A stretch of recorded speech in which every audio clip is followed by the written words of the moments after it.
नमस्कार दोस्तों, quantum mechanics की लेक्चर सीरीज में doctor Arvind Sharma, associate professor in physics, government Dungar college Bikaner, आपका फिर से स्वागत करता हूं। पिछले लेक्चर में हम हाइजेनबर्ग के अनिश्चितता सिद्धांत को पढ़ रहे थे, जिसको हमने समझा। आज के लेक्चर में हाइजेनबर्ग अनिश्चितता सिद्धांत को प्रायोगिक रूप से किस तरह से जस्टिफिकेशन किया जाता है, ये हम देखेंगे। इसके लिए तो फेमस एक्सपेरिमेंट्स जो है ये यहाँ हम डिस्कस करेंगे। हाइजेनबर्ग अनिश्चितता सिद्धांत को प्रायोगिक रूप से सिद्ध करने के लिए दो प्रमुख प्रयोग जो हैं समझाए हुए हैं, जिसमें सबसे पहले आता है observation of position of electron. Observation of position of electron using gamma ray microscope. इसमें हम कंसेप्चुअल माइक्रोस्कोप यूज में लेते हैं, जिससे इलेक्ट्रॉन की पोजीशन का प्रेक्षण किया जाता है, ऑब्जर्वेशन किया जाता है। दूसरा प्रयोग है diffraction of electron at a narrow slit. किसी नैरो स्लिट पे जब इलेक्ट्रॉन बीम इंसिडेंट होती है, आपतित होती है, उसका डिफ्रैक्शन होता है, उस पैटर्न से अनिश्चितता सिद्धांत को सिद्ध किया जाता है। सबसे पहले हम लेते हैं observation of position of electron using conceptual gamma ray microscope experiment को। ये एक्सपेरिमेंट्स जस्टिफिकेशन के लिए है। अनिश्चितता सिद्धांत को किस तरह से इलस्ट्रेटिव एक्सपेरिमेंट से हम समझा सकते हैं, उसका जस्टिफिकेशन कर सकते हैं। इन एक्सपेरिमेंट में महत्वपूर्ण बात क्या है, इन प्रयोगों में वेव पार्टिकल, वेव नेचर और पार्टिकल नेचर, तरंग और कण प्रकृति की अन्योन्य क्रिया को समझाया हुआ है। इन प्रयोगों में क्या कंसेप्ट काम में लिया है? इन प्रयोगों में कंसेप्ट काम में लिया है कि वेव नेचर और पार्टिकल नेचर का किस प्रकार से इंटरेक्शन होता है। तरंग प्रकृति और कण प्रकृति की अन्योन्य क्रिया को काम में लेते हुए इन प्रयोगों को समझाया हुआ है। महत्वपूर्ण बिंदु है, इसे ध्यान देंगे आप। आइए अब पहले प्रयोग को अपन समझते हैं। पहले प्रयोग में सपोज कर लीजिए कि यहाँ इलेक्ट्रॉन स्थिर अवस्था में रखा है और इस इलेक्ट्रॉन पर फोटोन आपतित हो रहा है, जिसकी वेवलेंथ लैम्डा डैश है। h को लैम्डा डैश आपके यहाँ पर इसका मोमेंटम हो गया,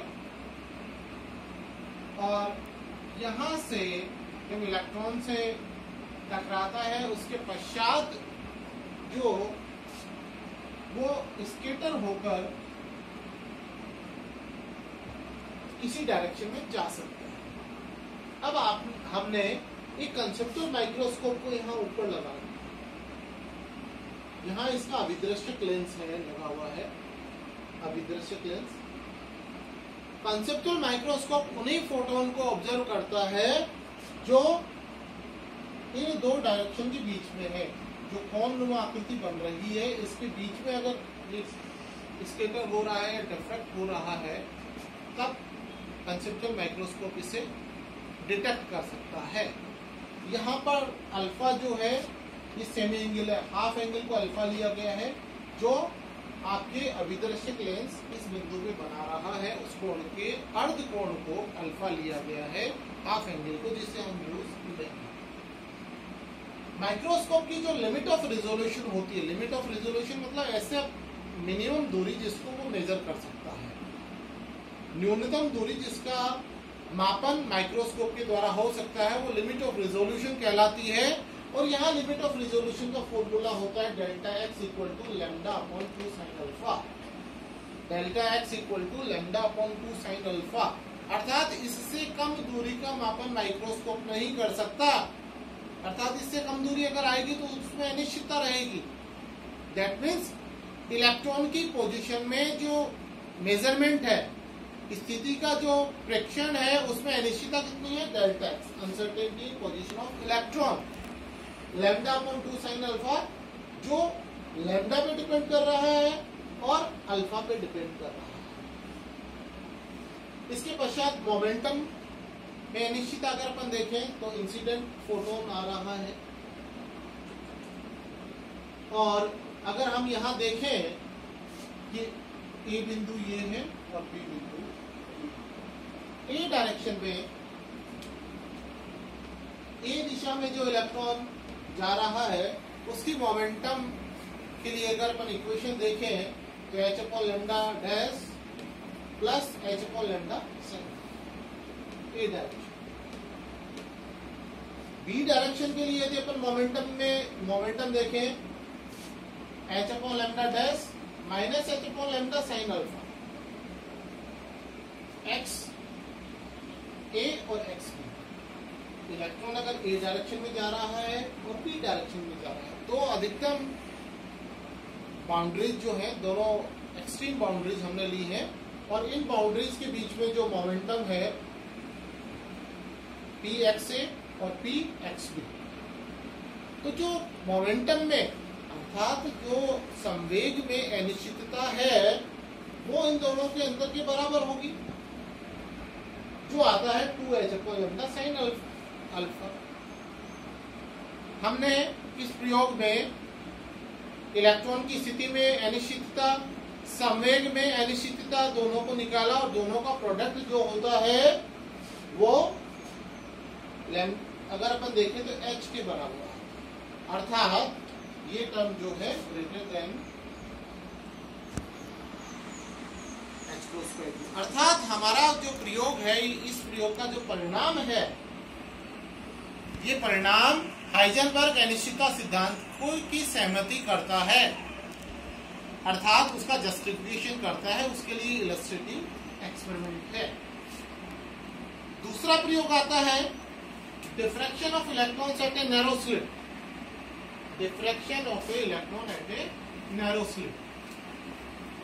इसमें आपतित इलेक्ट्रॉन जो है वो इलेक्ट्रॉन पुंज के रूप में होता है और जो नैरो स्लिट होती है, सिंगल स्लिट है, वहां से इलेक्ट्रॉन बीम जो है वो डिफ्रैक्ट होती है।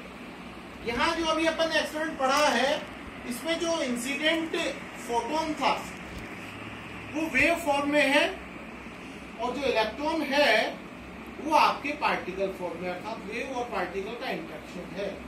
अब बात आती है diffraction of electrons at a narrow slit. Suppose कर लीजिए कि इलेक्ट्रॉन बीम आपके सिंगल स्लिट पे और यहां से उस दूरी पे स्क्रीन रखी हुई है। अगर स्लिट नहीं होती है तो इलेक्ट्रॉन बीम स्ट्रेट चली जाती है और स्लिट के कारण से इलेक्ट्रॉन बीम का डिफ्रैक्शन होता है और ये डिफ्रैक्शन पैटर्न जो है हमें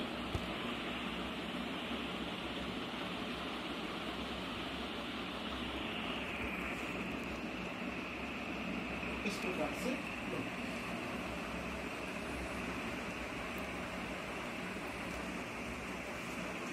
यहां जो फर्स्ट मिनिमा है, ये एंगल हम यहाँ थीटा ले रहे हैं, यहां आपके पास में है इंसिडेंट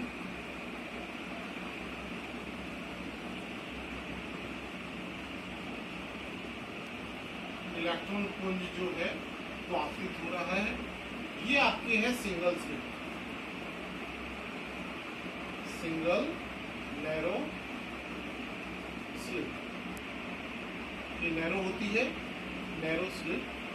ये आपकी स्क्रीन है, स्क्रीन, और ये आपके डिफ्रैक्शन पैटर्न आपको डिफ्रैक्शन पैटर्न, और यहाँ ये आपके पॉइंट जो है first maximum, first minimum, first minimum. इस प्रकार से हम क्या देख रहे हैं कि जो आपतित इलेक्ट्रॉन बीम है उसकी पोजीशन में अनिश्चितता यदि अपन देखें, स्थिति में अनिश्चितता, ये इसे हम मान लेते हैं डेल्टा वाई, अर्थात आपतित इलेक्ट्रॉन पुंज जो है वो डेल्टा वाई में कहीं भी किसी स्थिति में आ सकता है।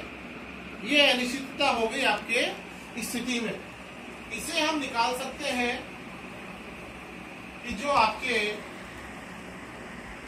जो रिलेशन होता है फर्स्ट मिनिमा के लिए sine theta equal to L lambda, if n equal to 1 then delta y equal to lambda upon sin। जो हमारा सिंगल स्लिट का एक्सपेरिमेंट होता है वहां जो हम रिलेशन लेते हैं उस रिलेशन से हम आपतित इलेक्ट्रॉन पुंज की स्थिति में अनिश्चितता को ज्ञात कर सकते हैं delta y equal to lambda upon sine. ये अनिश्चितता इलेक्ट्रॉन की स्थिति में है। अब यहाँ मोमेंटम की अनिश्चितता यदि देखें, सपोज कर लीजिए कि इनिशियली मोमेंटम जो है वो था 3,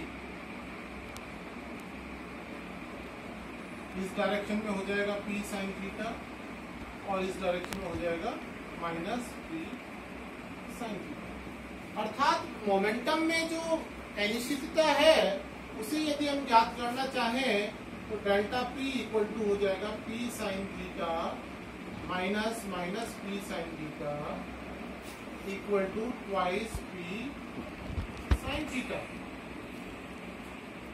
अनिश्चितता सिद्धांत के अनुसार ये पी वाई है, पी वाई वाई डायरेक्शन में, हम एक्स डायरेक्शन में नहीं ले रहे हैं। यहाँ स्थिति चूंकि वाई डायरेक्शन में है अतः मोमेंटम भी हम वाई डायरेक्शन में ले रहे हैं। जिस दिशा में स्थिति होती है उसी दिशा में मोमेंटम का मेजरमेंट एक ही क्षण पर समकालिक रूप से हम प्रिसाइजली एक्यूरेटली नहीं कर सकते हैं।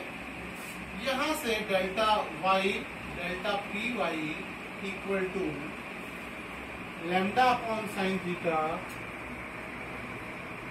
Into 2p sin theta equal to twice p lambda।